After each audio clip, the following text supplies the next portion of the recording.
What's up, everybody? Look, I know you guys are wondering where I got this sick ass fucking hoodie and this sick ass fucking hat. Well, I'm gonna tell you, Green Wolf fucking Tactical, greenwolftactical.com, or you can go to their Instagram, Green Wolf Tactical on Instagram. Again, I just said it, Instagram, but they have a shop and their website. This week we are actually doing a giveaway. Everybody clap. You guys can be the lucky winner of this beautiful camouflaged Green Wolf Tactical featured emblem hat. You guys can get it. All you got to do is leave a comment below, and I'm going to ship it out to you. I'm going to get in contact with you. I'll ship it right out. We're having a good week, baby. All right? But with that being said, let's fucking get down to the episode. I want to talk about murder, mystery, and also my trials and tribulations from last week. So let's get inside me on this week's episode. Kick it. Welcome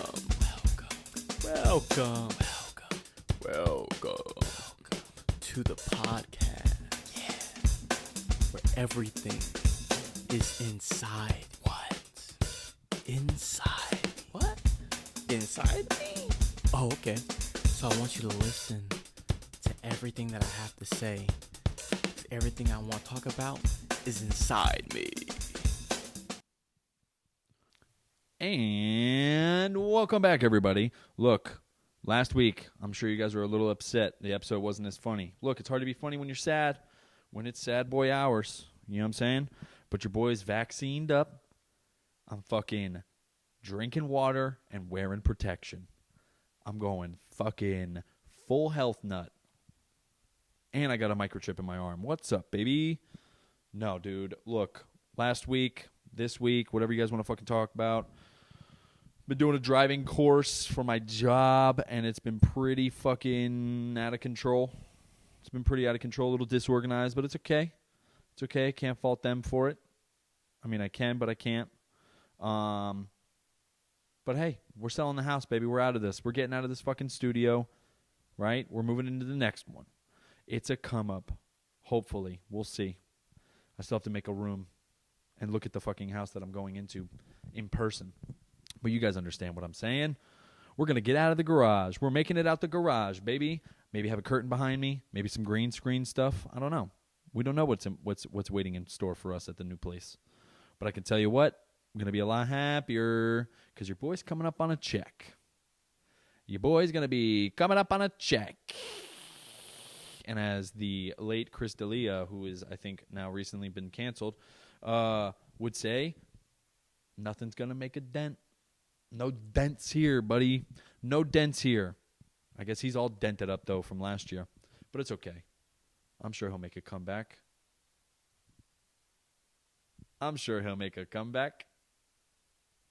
Like Kim Kardashian. No, but, dude, I was watching some Forensic Files, and I couldn't help but think there's a lot of murders and mysteries that, how do I word this? I think we're so used to having fingerprint verification kind of solve our cases. It's kind of a foolproof system. We forget that there were times where that probably didn't exist. And I know you guys are thinking like, hey, man, why are you fucking negotiating this microphone stand for so long? It's just not staying. Okay? So mind your business.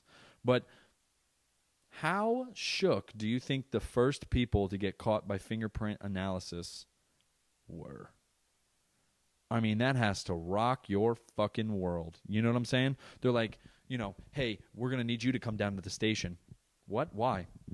Oh, well, we got your fingerprints on one of the murder weapons, and yours are direct match.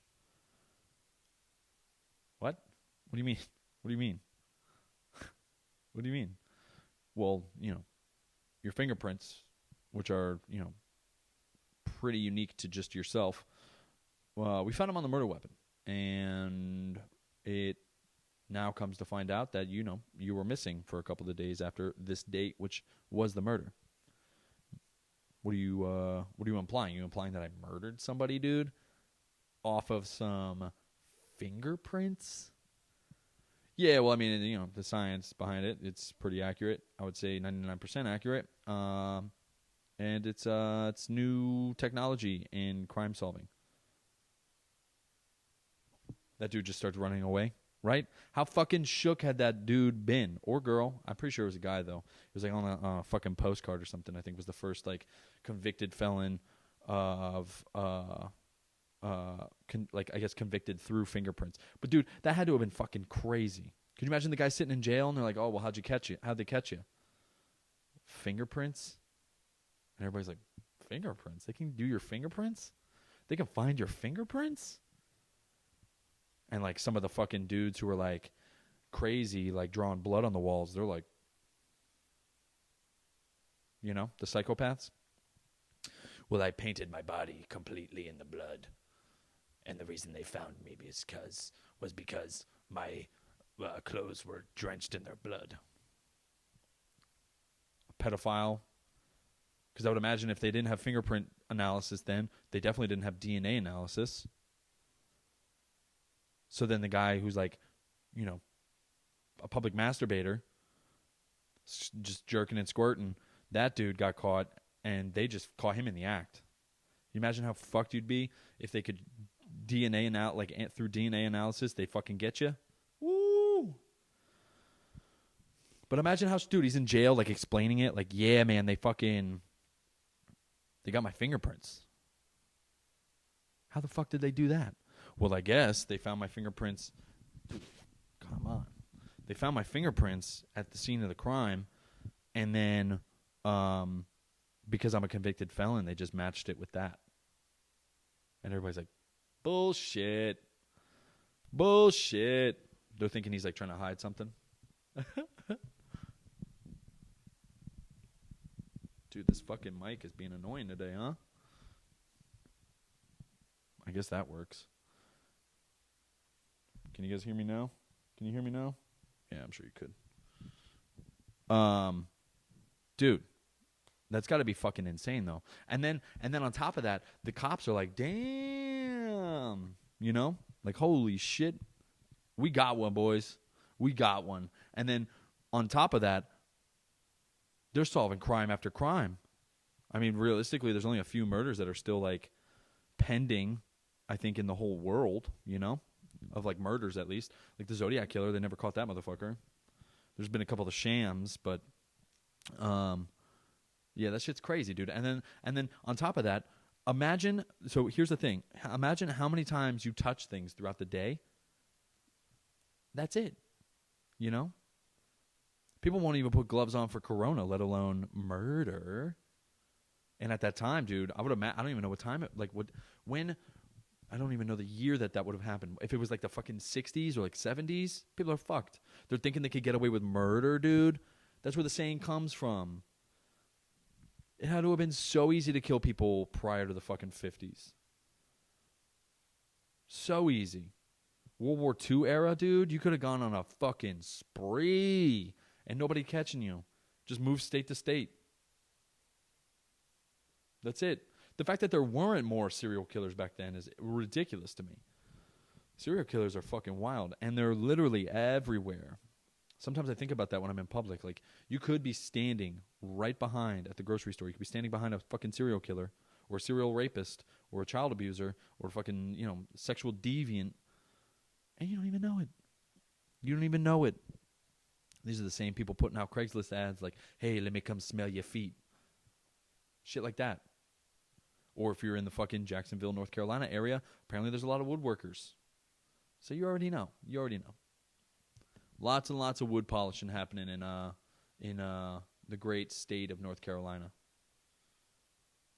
Yeah. I don't know, but look, I'm sorry to get all down on you guys last week. I was a little bit in my feels. The stressors of life had gotten to me, and it was really hard to be funny for that week.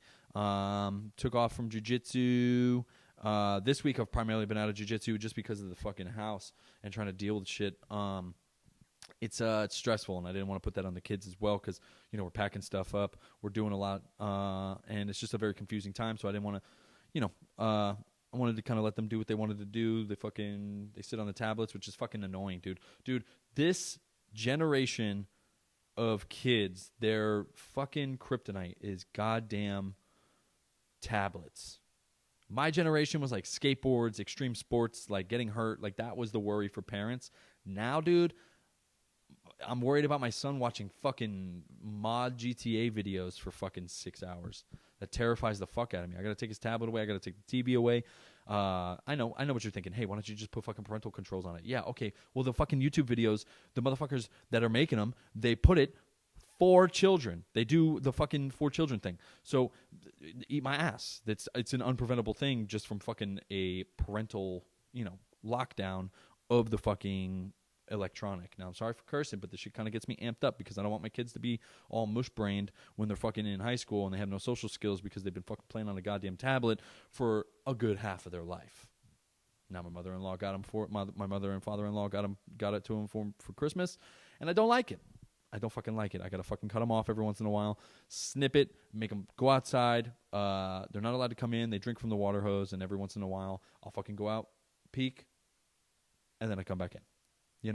I give them the good old fucking 90s kids treatment, or early 2000s, depending on when you were from. And then I feel like for early 2000s kids, dude, that was it was either Tamagotchis or Razor scooters. That was the rave. I feel like that was the rave for them. If you were born anytime past 2000, you had one of those two. You had one of those two. A Tamagotchi, you were taking care of your shitty little fucking pet, cleaning up his poop, and then you were on your fucking Razor.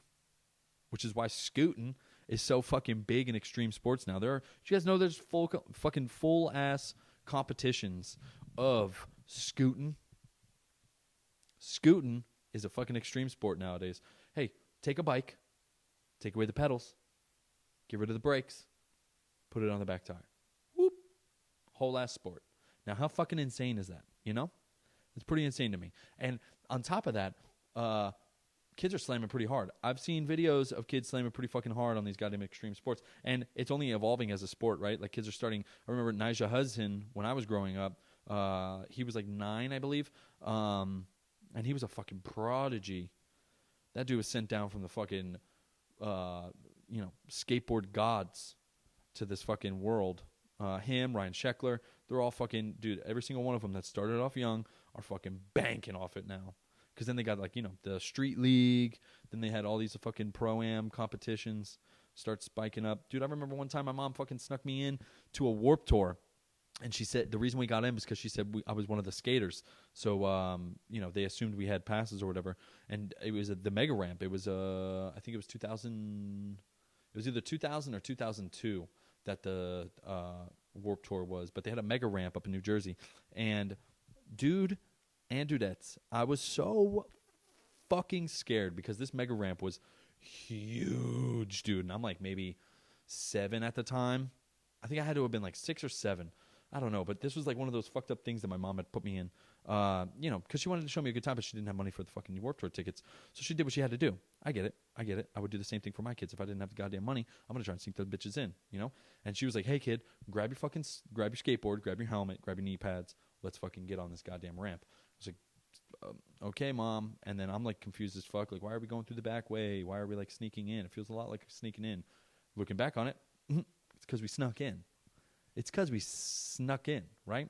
So we get in there, and thankfully it's fucking raining. So, the guy, the showrunner, I guess, showrunner, producer, whoever's like, calling the talent to the ramp, not the overall announcer guy, but like the guy in the back with the fucking mic thing, and he's probably touching on like a fucking walkie-talkie. He's like, yeah, we're going to need him in section B. Have the other 2 stand by. That guy. So he's talking to me, and he's like, hey, man, look, little dude, just start from the center of the ramp and then, pump your way out. And I was like, bitch, I don't even know what I'm doing here. I'm like, I'm just trying to see good Charlotte, homie. I'm just trying to see good Charlotte. I'm trying to listen to the anthem. Dun, dun, dun, dun, dun, dun, dun, dun, dun, dun, dun, dun, dun, dun. I think Sum 41 was there as well. But either way, and it started raining, and they canceled it. Thankfully. Because I would have got a whole bunch of boos. Because I would have just been doing this. Whoop, whoop, whoop. And then I would have, like, went to do something and try it, but then fallen and been like, oh, I was so close, I didn't know what the fuck I was doing back then, but that did fuel my fucking like hunger to skate more. Because I was like, dude, if I'm ever put in that fucking situation again, I want to fucking rip it, you know? I want to rip it. I don't want to fucking sit here and be scared that I'm fucking about to do something really cool. That was a really cool opportunity that I now, like looking back on it, I should have been skating a little bit more, and then I should have just done it, you know? I should have just went on the fucking ramp. But I didn't, and it was a missed opportunity as a kid. And that's all I want. I don't want my kids, and the reason I bring that story up is I don't want my kids to feel like they're having missed opportunities. I want to give my kids as much opportunity as possible for them to make the right decisions or not right decisions in life. You know, let them live and learn. Let them, you know, make their memories and fucking chill, you know. I am the facilitator, and they are the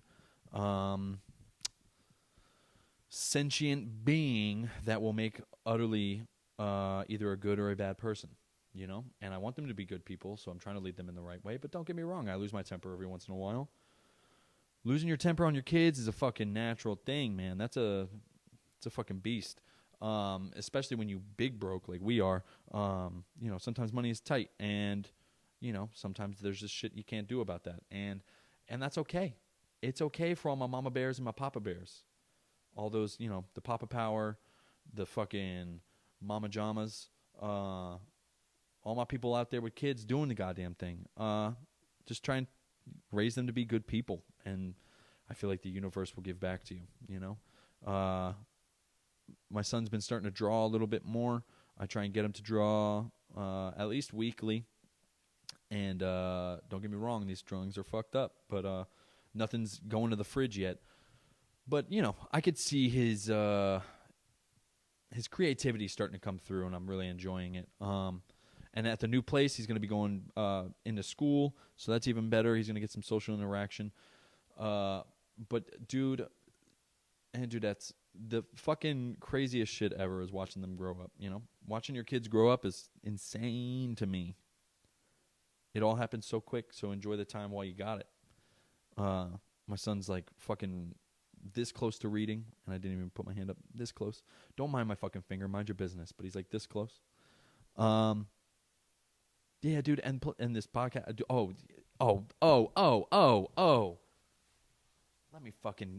Let me spit y'all some shit. So last weekend, yeah, that conversation was kind of whack. I get it. It's all right. I'm just trying to give you guys some tips on parenthood from what I've learned. So let me fucking tell you guys something. And you guys are going to love this story. So, I wanted to do something special for my audience, all 76 of you. I wanted to do something special. And what I was going to do is I've been writing jokes. I've been doing it, I would say every other night, trying to work and progress a plot to some of my jokes. And let me tell you this. I've been working on it. I've been trying to rehearse them in my head. I've been trying to, you know, get my points across in as little words as possible. And I was like, you know what? Let me take this to the fucking road. If the bars don't want to open, I'm just going to take this to the road. So I enlisted myself into Uber. And my idea is I'm going to release, this is my big idea. You know, when I was telling, the last couple of weeks, I've been telling you guys, like, I got something in the works, and I think I know I got something. When you got something, I thought I had something. Oh, shit. It was a good idea when it came to paper. I'm going to keep doing it, but long story short, to share my experience, let me preface this with this. I forgot that Uber driving also accepts Uber Eats. So my idea was I'm gonna call it Pickup Comedy, and just so you know, if anybody copyrights this fucking idea, bullshit. This is mine. This is my intellectual property. My idea is that I'm going to take my stand-up to the road. I'm going to drive Uber. And, you know, when people get in the car, I'll ask them, hey, you know, I'm an aspiring stand-up. None of the bars are open. And I'd love to run some jokes by you guys and record this while it's happening right here on this GoPro and release it on YouTube for you guys and maybe put some production into it and make it a nice thing. I did it for 4 or 5 hours on last Friday, thinking I was going to get some footage, and guess what happened? Go ahead, just guess. Oh, that's right. Daddy accidentally took a fucking Uber Eats order twice. Not once, but twice. Twice. I'm sitting here driving around this fucking bullshit town. Nobody wants to go out on a fucking Friday night. I'm definitely going out tonight, though, because it's fucking payday, and I know motherfuckers are going to be out at the fucking bars. So let's fucking get it. But what I'm getting at is it was so fucking annoying because the way the Uber app worked at the time, because I hadn't picked anybody up before, it was essentially explaining the process to me, right? But it didn't tell me I had an Uber Eats order. So what it did was it said, you have a pickup for, so and such name, and it took me to the address. Now, the address did not say it was a fucking McDonald's. Ooh, I'm getting charged up just thinking about it. So it takes me to this fucking address. It's a goddamn McDonald's. I'm like, all right, this is weird. Maybe she's getting off shift. Dude, I had to pick up fucking food, man. And here's the thing. I called my buddy, and I was like, yeah, man, I'm talking to you, while I'm doing this first episode. So I was like, I'll be right back. I'm so taken back. I'm shook. I'm fucking shooketh. Thine was shooketh. I'm so fucking shook that I had to deliver an Uber Eats order, right? That I completely forgot when I got to the fucking door and I handed it to her. I completely forgot to say the fucking joke. Idiot. Idiot. So I get back in the fucking car. I'm all frustrated because then my buddy's like, well, how'd it go? And I went, how'd what go? I gave her the fucking food. He's like, no, did you tell her the joke? And I went, joke? I completely fucking forgot, like a nincompoop, like a what is it, fucking cotton-headed ninny-muggin, Like a cotton-headed ninny-muggin, just like Elf. So then round 2 happens. Boom. I'm like, hell yeah, I'm going to pick this dude up. Guess what? Brought me to Hooters. If you're getting pickup from Hooters, what are you doing? You're missing the best part of that joint because the food ain't. Soggy ass fucking fried pickles, shitty ass wings.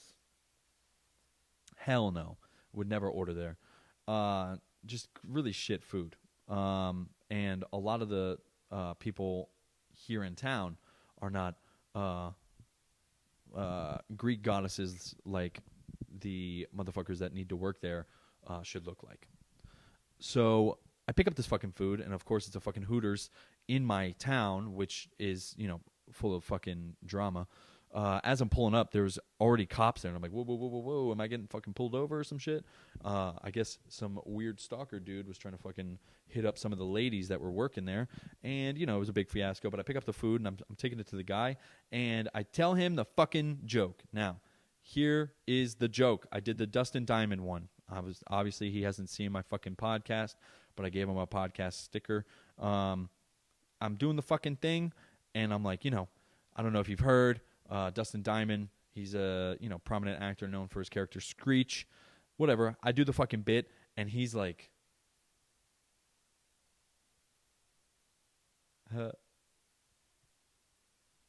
So now we're both awkwardly standing there, and I'm like, all right, man, have a good night. And he walks away with his fucking Hooters. Now, was that my first bomb? You guys already know that's not my first bomb. You already know if you've been watching the episodes. If you've been watching the fucking episodes, you already know. It's not my first bomb. So I'm okay. It's okay. The awkward situations mean nothing to me. As Crystalia would say, doesn't make a dent. Doesn't make a dent. No dents here. Not in this esteem. So I walk away, go to my fucking car, immediately call my wife, and I'm like, hey, this is epically failing. I think I'm going to give it another hour, which I did. And then that was it. So I stayed up till like 2 o'clock in the fucking morning on Friday night, not doing fun stuff. I was driving around and bombing in front of people. But hey, that's what I want my Fridays to fucking be if it means one day I'm going to make it, I'm willing to put the work in. I know this shit's a grind. So, but I think what I'm going to do is, leave a comment below if you guys actually want to see this video series come to fruition. I love you guys. Thank you so much for coming back. Please don't forget to subscribe if you haven't already, because I know a lot of you motherfuckers watch this video, but you don't subscribe. I need subscribers, guys. All right? Push the subscribers, please. Push the podcast out as far as you can. Like, share, do what you got to do. Again, rip my drip. Person with the best comment. Look, it even still has the fucking tag, baby. We're Key and Peele up in this bitch. I'm double-hatted. Beautiful hat giveaway. I'll even throw in some stickers, maybe a patch for you guys in the box when I give it to you from the podcast. But do the goddamn thing. Go ahead, comment below. Yeah, I love you guys. Thanks so much for coming back. Peace.